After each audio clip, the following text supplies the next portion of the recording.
Il fut l'une des grandes figures de la politique étrangère de Washington. Euronews a rencontré Zbigniew Brzezinski, l'ex-conseiller à la sécurité nationale du président Carter, qui reste un géostratège très écouté.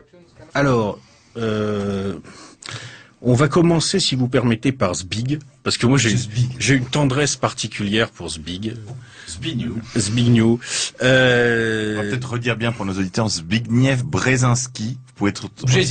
Brzezinski. Voilà. Je crois qu'on peut carrément l'épeler parce que franchement... Originaire d'une famille de la petite noblesse polonaise d'Ukraine occidentale. Je traverse la ville d'origine de sa famille chaque année en bus.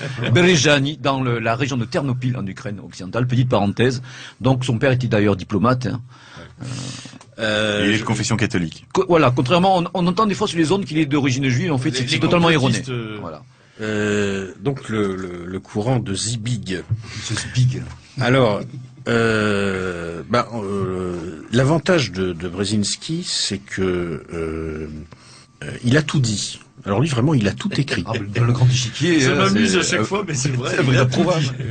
Et d'ailleurs, quand on lui a demandé si c'était pas un peu dangereux quand même d'expliquer tout ça, il a dit, et là ça fait partie aussi du côté comique du personnage, il a dit dans les années 90, non, c'est pas dangereux parce que de toute façon les Américains ne lisent pas.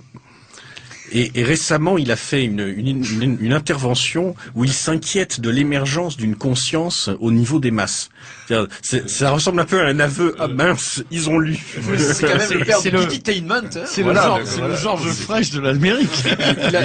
Les cons se mettent à penser. C'est grave. C'est très intéressant ce qu'il dit. Non seulement aux États-Unis, mais dans le monde entier, une conscience mondiale des menées mondialistes est en train d'émerger. Il est l'inventeur, comme le disait PGL, du concept de Tititainment, c'est-à-dire nichon et amusement, c'est-à-dire à la fois alimentation, sexe et voilà, c'est survie, enfin des pains et les jeux quoi. Voilà, alors je vais se moderniser, voilà, adapter je vais résumer un peu la pensée de Monsieur Zbig pour les auditeurs. Donc Monsieur Zbig a écrit dans Le Grand Échiquier, déjà pour situer son cadre idéologique général, qui est paru en 1997, qui est nous avons besoin que l'Amérique reste dominante dans le monde parce que c'est une puissance qui fait du bien au monde. Et d'abord, nous voulons du bien au monde, nous voulons un monde plus épanoui où les gens sont plus heureux.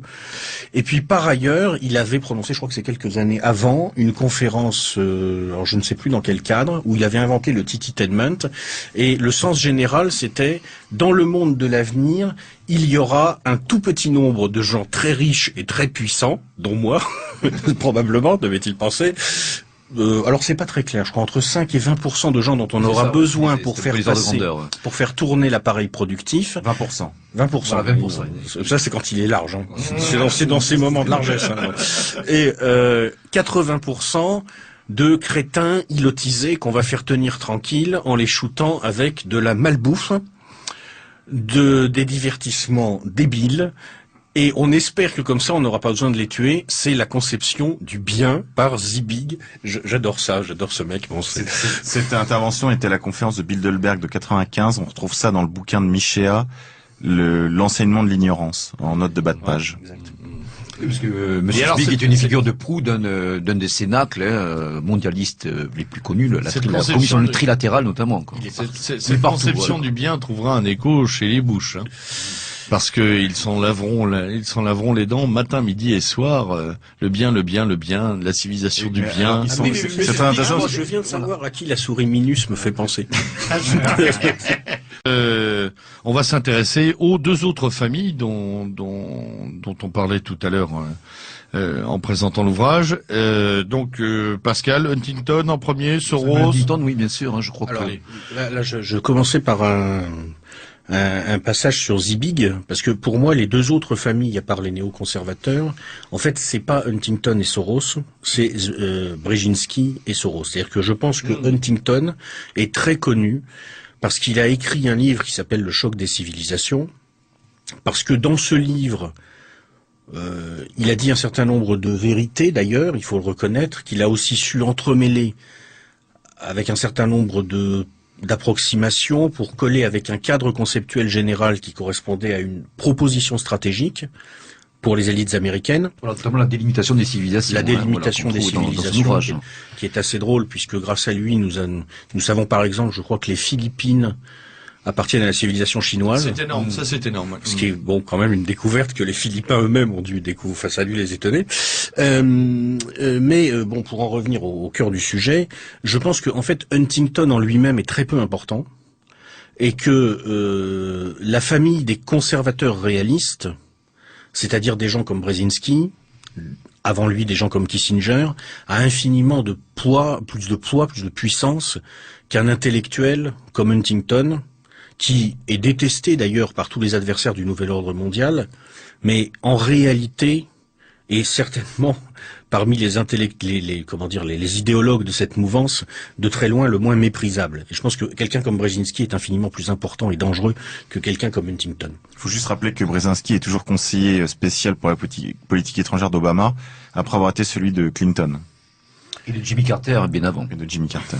Voilà. Puisqu'il est le concepteur de la guerre d'Afghanistan, c'est lui qui a été l'artisan du piège afghan pour l'Union soviétique. Quand Obama a été élu et que nos journaleux abrutis français nous offraient un grand moment d'Obamania délirante, Emmanuel Todd, toujours lucide, avait pris le risque de rappeler à la télévision, en causant dans le Poste, que les démocrates étaient beaucoup plus dangereux que les républicains, en particulier. Acceptable, inacceptable, en fait, pour l'Europe. Voilà. Et il se passe mieux. Quand Todd dit ça, il est évident que ce à quoi il pense, c'est à la mouvance conservateur réaliste de quelqu'un comme Brzezinski.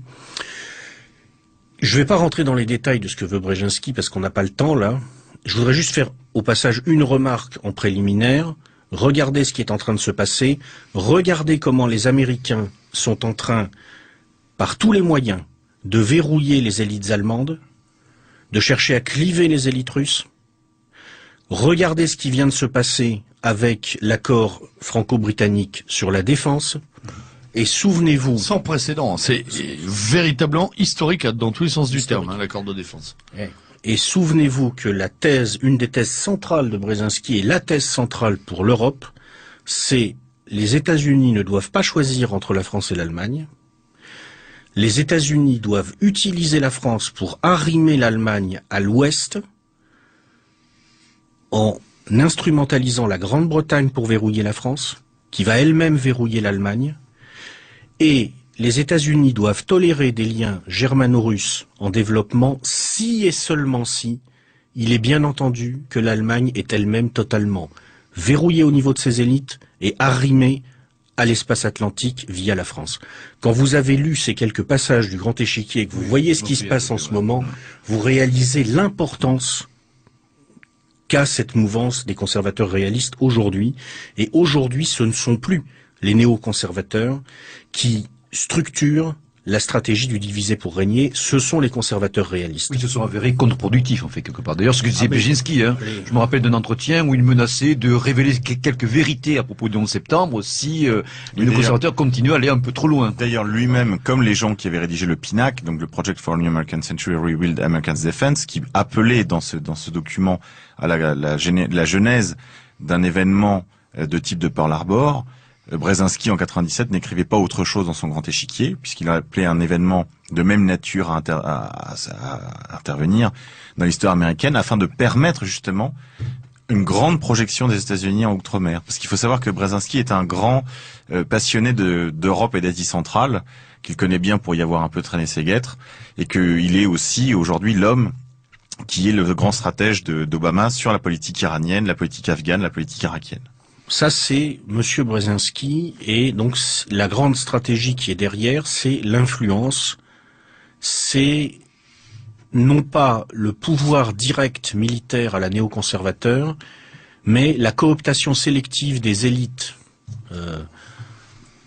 on va dire européennes, principalement, pour fabriquer un Occident qui conserve la prédominance à l'échelle globale, avec à l'intérieur une anglosphère qui reste prédominante. Bon. Ce que je voudrais souligner tout de suite, c'est qu'il faut bien voir que le concept de choc des civilisations va être utilisé par cette mouvance-là de façon beaucoup plus intelligente que par les néoconservateurs. La stratégie des néoconservateurs, et Brzezinski l'a dit d'ailleurs en 2003 dans un bouquin qu'il a publié et qui s'appelait, je crois, le choix. Oui, c'est ça, the transition, je crois en anglais, non, quelque chose comme ça. Enfin, je ne me souviens plus le choix essentiel ou le grand choix. Le grand choix, oui. Le grand choix, ça, oui. bon. Les néoconservateurs vont utiliser le choc des civilisations en disant nous voulons le choc des civilisations. C'est idiot. Brzezinski l'a longuement expliqué. C'est idiot parce que ça veut dire que vous vous transformez en superflic planétaire qui tire sur tout ce qui bouge et c'est le meilleur moyen de passer pour le sale type. Alors que chez les conservateurs réalistes, on est beaucoup plus malin. On va fabriquer du choc des civilisations. On va pas le montrer. On va d'abord créer les problèmes et après on va dire nous sommes là pour les résoudre. Nous ne voulons pas le choc des civilisations. Il se crée tout seul. On va résoudre les problèmes qu'on a créés. Voilà, on va sans le dire, bien sûr. C'est la ligne Obama, c'est le grand discours d'Obama au Caire dans ses rapports avec l'islam.